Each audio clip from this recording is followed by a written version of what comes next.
Salut les amis, c'est Alain CMFO, bienvenue dans cette nouvelle vidéo. J'espère que vous allez bien. Dans cette vidéo, on va aborder l'actualité de la semaine dernière dans le monde du e-commerce, dans le monde du dropshipping. On a eu, si vous ne le savez pas, en fait, hier en France, le ministre de l'économie, si je ne dis pas de bêtises, monsieur Bruno Le Maire, qui a fait un post que je vais vous lire en fait, où il dénonce un peu le dropshipping, les méthodes utilisées par les influenceurs et les actions qui vont être menées au niveau de l'État. Donc voilà, j'ai reçu beaucoup de personnes qui m'ont envoyé le message, qui m'ont dit Alain, est-ce que c'est fini, est-ce que c'est mort? Qu'est-ce que tu penses de la situation? Donc j'ai décidé au début, même si je ne voulais pas forcément faire de vidéo, mais bon, j'ai beaucoup de personnes qui m'ont posé la question, je me suis dit ok, j'allais faire une vidéo quand même pour repasser sur tout ça, sur l'actualité qu'il y a eu la semaine dernière par rapport au poste du ministère de l'économie. Donc voilà, je suis en train de regarder ministère de l'économie. Donc on va parler de tout ça dans cette vidéo. Qu'est-ce qu'il faut faire? C'est quoi l'avenir du dropshipping avec tout cela? D'accord?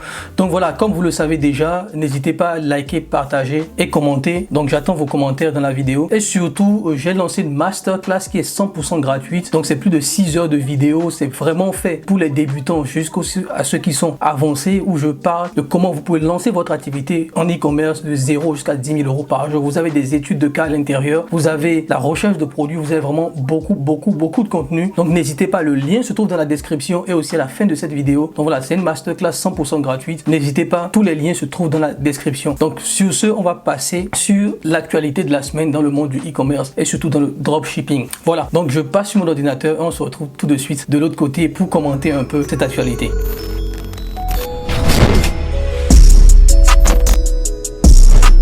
Ok les amis, comme je vous le disais, on va parler de l'actualité dans le monde du dropshipping, de l'e-commerce. Donc voilà, dans la semaine, il y a eu le ministre de l'économie, Bruno Le Maire, qui a fait un post sur Facebook, si je ne dis pas de bêtises, je l'ai devant moi, qui dit coucou les amis, aujourd'hui je vais vous présenter ce magnifique produit qui n'est pas tombé au moins une fois dans le compte d'un influenceur faisant la publicité de produits comme des bijoux, des écouteurs ressemblant à des AirPods avec un code promo vous donnant l'impression que vous faites l'affaire de l'année. D'accord? Donc là, il vise clairement les influenceurs.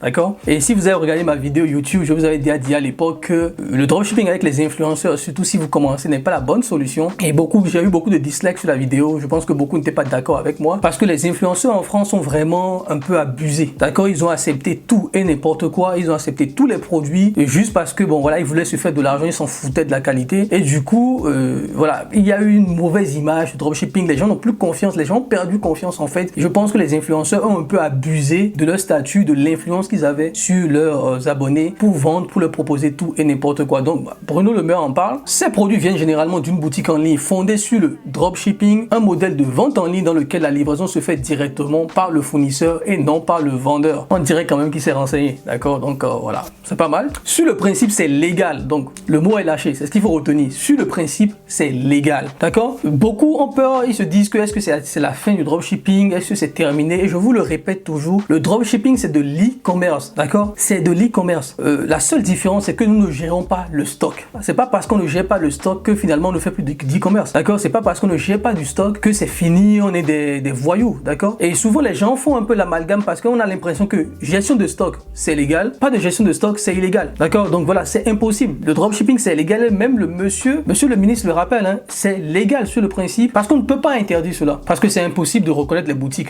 Dropshipping, si on le fait bien, c'est interdit, c'est impossible de le détecter. Deuxième chose aussi, je l'ai dit plusieurs fois dans mes vidéos, dans mes lives, beaucoup d'entreprises font du style du dropshipping. Vous allez sur Amazon, vous n'avez que des produits chinois, c'est juste qu'ils ont du stock, d'accord? Et il n'y a que Amazon Prime parce que si vous n'avez pas Prime, vous êtes livré en 7 jours. Donc voilà, sur Amazon, il n'y a que des produits chinois parce que souvent je vois des rhétoriques dans le style, oui, c'est des produits qui viennent de Chine à 10 centimes. Les gars, sérieusement, c'est des produits qui viennent de Chine à 10 centimes, ça n'a aucune valeur. Tous les produits, 90% des produits qui sont Amazon sont des produits que vous retrouvez sur AliExpress. Et plusieurs fois dans mes lives, je vous ai dit que moi, je n'achète jamais. Depuis que j'ai découvert AliExpress en 2014, je n'ai plus jamais rien acheté en France ou sur Amazon. Les seules choses que j'achète sur Amazon, c'est des livres. Et vraiment, si j'ai besoin d'être livré en 2 jours, je vais aller sur Amazon. Sinon, j'achète tout depuis la Chine, tout, même les assiettes chez moi, les cuillères, les fourchettes chez moi, c'est du AliExpress à 100%. D'accord? Donc, Amazon, c'est du AliExpress. eBay, c'est du AliExpress. Voilà, tout ce qu'on vend, l'iPhone, c'est du AliExpress, etc. Et je vais même vous montrer des sites web, par exemple comme Asos, je vais vous montrer la vidéo. Faites l'expérience, hein. Allez sur ASOS et ils ont la marque ASOS en fait et allez voir le produit. C'est mon petit frère même qui me l'a fait remarquer un jour. Il m'a dit mais j'ai l'impression que ASOS c'est du AliExpress. D'accord, juste qu'ils ont du stock, c'est tout. Eux ils ont du stock. C'est une entreprise qui génère des milliards ou des millions, je sais pas. Donc ils achètent du stock. Donc voilà. Et je vais vous faire la démonstration. Vous allez le voir. On va mettre l'image sur l'écran. Vous allez sur ASOS, vous allez voir que c'est du AliExpress. Voilà. D'accord. Voilà. Donc ils achètent du stock. Ils font leur propre shooting, etc. Parfois ils ne font même pas. Parfois ils laissent le shooting des Chinois aussi, etc. Donc on continue. Donc le ministre reprend. Sur le principe c'est légal, mais dans de nombreux cas les produits sont présentés comme de bonne qualité et vendus à au prix fort alors qu'il s'agit en réalité de produits de bas de gamme achetés à faible coût. Une pratique commerciale trompeuse qui est un délit pénal. D'accord, donc effectivement, sur ça il a raison. Si vous vendez des produits de basse qualité, ça peut être enfin. Et encore, on peut dire trafic commercial trompeuse parce qu'on trompe les clients, mais est-ce que le fait d'acheter un produit moins cher quelque part et le revendre plus cher quelque part, est-ce que c'est une pratique commerciale trompeuse? C'est la question à se poser. D'accord, c'est vraiment la question à se poser. Est-ce que le fait, parce qu'aucune loi n'interdit en France de fixer un prix à un produit. D'accord, vous fixez le prix que vous voulez à votre produit. C'est pas parce que le produit coûte 1 euro sur AliExpress et que moi je le vends à 100 euros que c'est une pratique commerciale trompeuse. D'accord, donc voilà, il faut être clair dessus. Maintenant, est-ce que c'est le fait que les influenceurs disent oui, c'est une opportunité? Je pense que c'est dans le marketing en fait, le fait qu'on dise que ah oui, c'est une opportunité, fais vite, etc.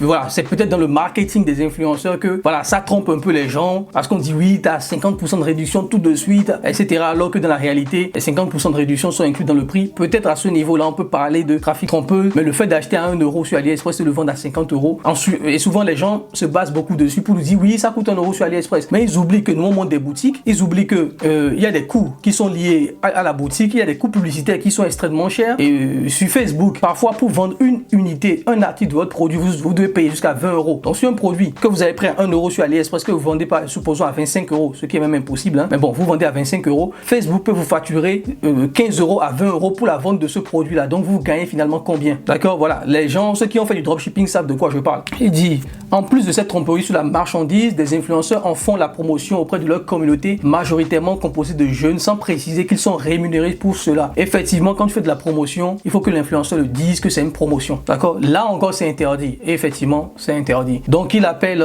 la DGCCRF, je pense que c'est le truc des consommateurs. Et nous sommes totalement mobilisés pour protéger les consommateurs français, en ligne comme hors ligne. Soyez vigilants, signalez tout de suite, ou bien tout site ayant des pratiques douteuses sur le site signal consommateur, signal conso, etc. Donc voilà, que penser de ce que le ministre a dit? Donc il y a eu des réponses, hein, des gens qui ont répondu en disant que à la lecture, j'ai espéré un code promo pour le shampoing. Bon, il y a quelqu'un qui fait une petite blague dans le post. Plus sérieusement, une vraie réglementation sur les produits du web à faire. Le dropshipping n'est pas une mauvaise chose.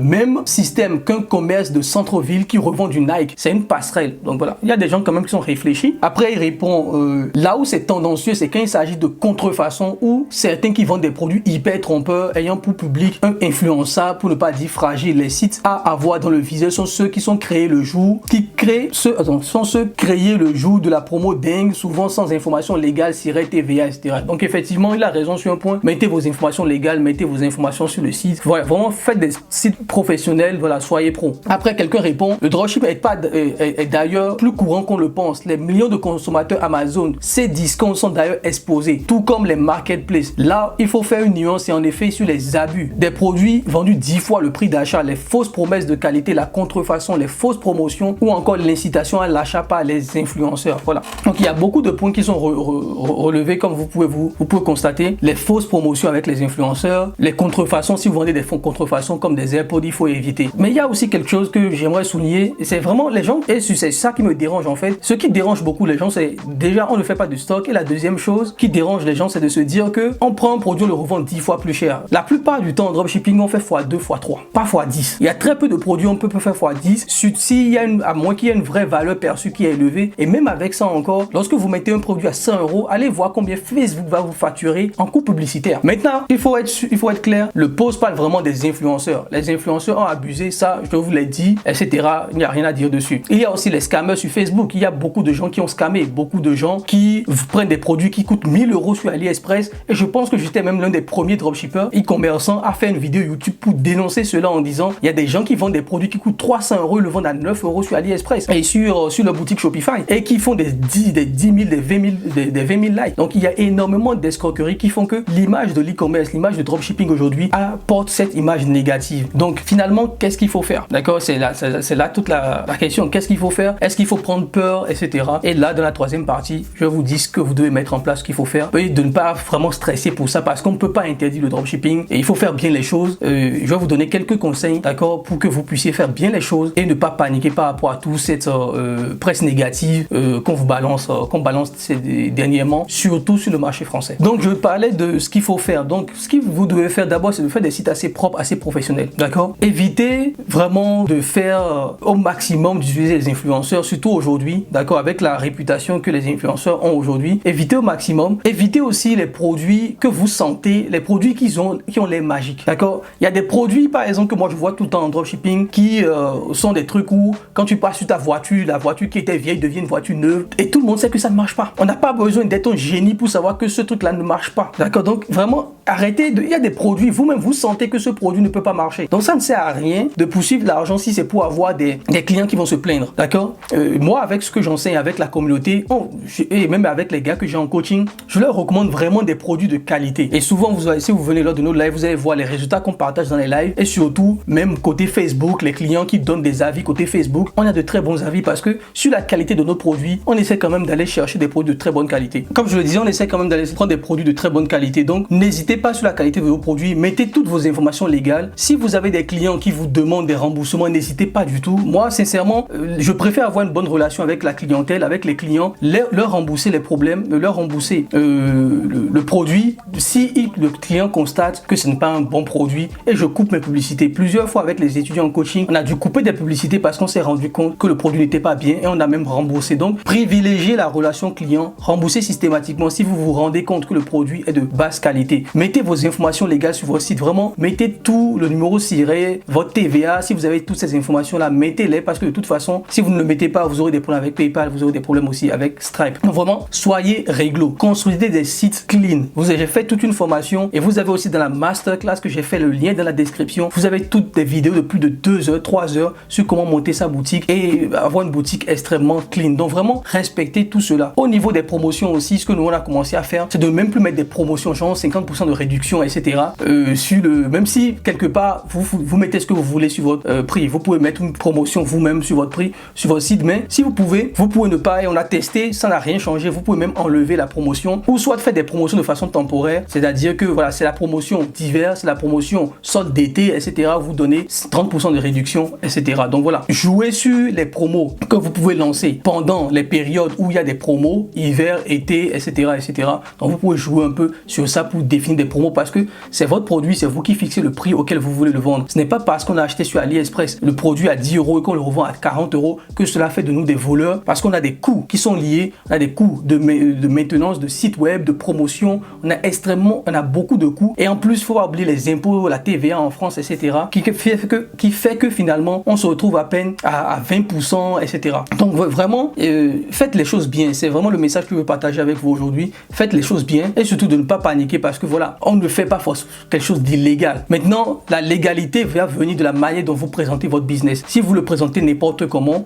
les gens vont aller se plaindre, vont mettre votre site, etc. On a eu un étudiant en coaching, Barry, je parle souvent de lui, quelqu'un est parti le signaler sur un site d'avis consommateur, etc. pour dire que c'était de l'arnaque. Donc Barry, il a eu un très bon réflexe, il a écrit au modérateur du site, il lui a envoyé les informations, il a dit qu'il allait porter plainte s'il n'enlève pas son site web de ce site d'arnaque et tout, et que voilà, il avait bien fait les choses, le client a reçu son produit, etc. Et le modérateur a enlevé son site. Vous voyez, donc voilà, le dropshipping est légal, faites bien les choses, proposez des produits de bonne qualité, n'essayez pas de faire des promos foufou avec des prix abusés, d'accord. Vendez bien et vous allez voir que les clients vont être satisfaits. Moi, j'ai très peu de problèmes, et je l'ai souvent dit, je gagne jusqu'à 95% de tous les litiges que j'ai avec PayPal ou avec Stripe, parce que les seuls litiges que j'ai, c'est le délai de livraison, et même là encore, on est en train de trouver des solutions. On est livré aujourd'hui en 10 jours, on passe par des agents, etc. Donc voilà, pas de panique, faites bien les choses. Regardez dans la description la masterclass, je vous enseigne tout cela, et normalement vous n'aurez pas de problème avec que ce soit une loi qu'on va faire voter, peu importe ce qu'ils vont faire,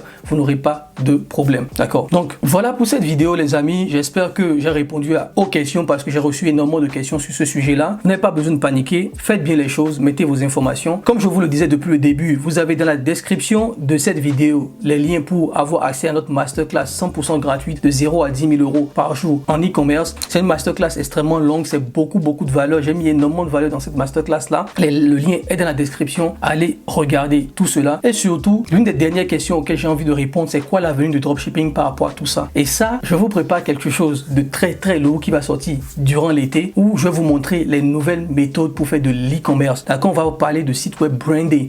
Et en plus, vous n'aurez même pas besoin de dépenser de l'argent. On va vous parler de dropshipping, que ce soit en print on demand, c'est-à-dire l'impression, la demande de très haut niveau. Comment faire des sites web comme H&M, comment faire des sites web comme ASOS, des trucs comme ça, avec vraiment sans compétences. Et vous savez, je ne le dis pas pour avoir des thèmes marketing et tout, mais vraiment sans compétences. Comment avoir des partenariats avec des marques chinoises qui vont vous fournir des produits de qualité. Il y a tout ça qu'on est en train de préparer parce qu'on a compris que le dropshipping ou l'e-commerce de 2022 qui viendra en 2022 sera obligé de se professionnaliser. D'accord? Vous avez vu que là, on est en train de nous tomber dessus. Le ministre de l'économie est dessus, donc on ne peut plus. Et surtout, moi, je le conseille aujourd'hui à mes étudiants de moins en moins d'aller sur des produits problèmes-solutions parce que les produits problèmes-solutions ne marchent pas. D'accord? Je dis, ça fait des ventes, hein, ça fait des ventes, mais vous aurez des problèmes aussi parce que le client, lorsqu'il va le recevoir, par exemple, je vous ai donné l'exemple de ce truc où tu passes sur ta voiture, toutes les rayures s'effacent. Juste soyez un peu logique. Regardez les produits, posez-vous la question, est-ce que ce truc-là marche vraiment? Est-ce que vous pensez vraiment que si je fais une égratignure à une voiture, vous passez une éponge et c'est fini, ça disparaît? D'accord? Je pense que les peintres n'auront plus de boulot en France. D'accord? Donc voilà, regardez bien vos produits, choisissez, analysez AliExpress, analysez les commentaires des clients, allez sur Amazon, voir le produit et voir le retour parce que je vous ai déjà dit, tous les produits AliExpress sont sur Amazon. Tout à 99% sont sur Amazon. D'accord? Allez voir sur Amazon ce que les vrais clients sur Amazon pensent du produit et décidez-vous pour lancer un bon produit de qualité. Aujourd'hui, AliExpress livre la France en 10 jours. Cherchez les fournisseurs AliExpress qui livrent en 10 jours. Commandez le produit lorsque vous commencez à faire le testing pour vérifier la qualité de votre produit. Moi, j'ai toujours du stock de mes produits à la maison. Énormément de stock. Dans notre cave, il y a énormément de produits dropshipping qui traînent là. On a du stock parce qu'on vérifie systématiquement et quelque part, ça nous permet de prendre d'autres photos, d'autres vidéos pour nous démarquer des concurrents très rapidement et ne plus juste prendre la vidéo américaine qu'on a vue pour faire notre testing. Donc voilà pour cette vidéo. J'espère que la vidéo vous a plu. Comme je vous l'ai dit, on vous prépare du très lourd. On va révolutionner vraiment le e-commerce d'ici quelques mois. On va élever le niveau, on va passer clairement à un autre niveau. Si cela vous intéresse, n'hésitez pas à vous abonner à la chaîne, à liker, à activer la cloche pour recevoir nos prochaines publications. Et surtout, dans la description, vous avez le lien de la masterclass que je vous offre, 100% gratuite, plus de 6 heures de vidéos sur l'e-commerce. Et voilà, on se retrouve la semaine prochaine pour de nouvelles vidéos. Bye bye.